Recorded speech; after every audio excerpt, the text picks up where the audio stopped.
Have you ever wondered how an empire could get incredibly powerful without actually mining its own gold or producing its most valuable trade good?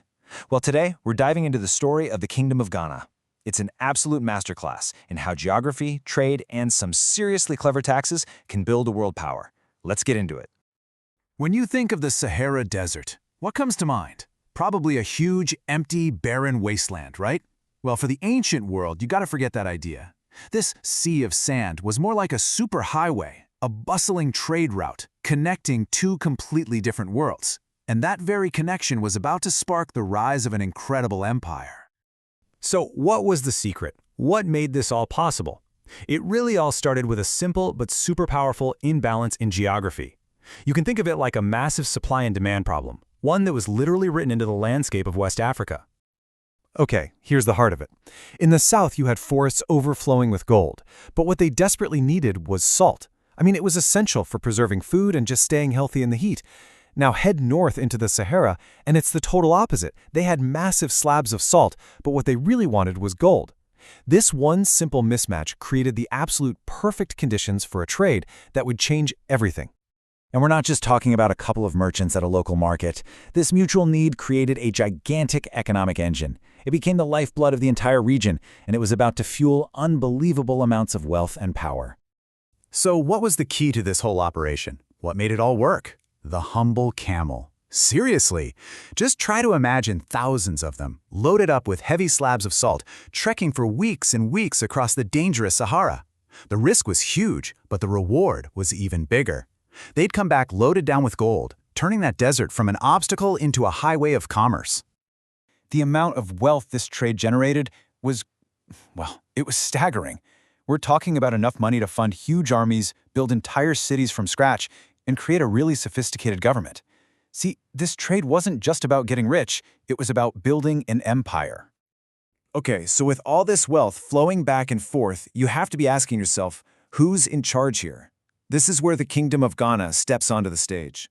They were a civilization that positioned themselves perfectly to capture and control all of this incredible economic energy.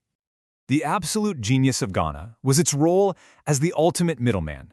Now get this, they didn't have the gold, and they didn't have the salt. But what they did have was control over the land right in between. Their power didn't come from their resources. It came from their strategic position.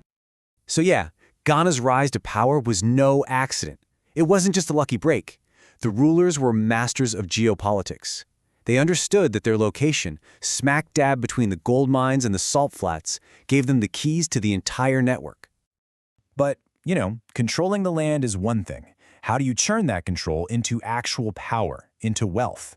Well, the answer was a brilliant and, frankly, sophisticated tax system. And the system was just beautiful in its simplicity. If you were a merchant, you had to pay a tax when you entered their territory with your goods.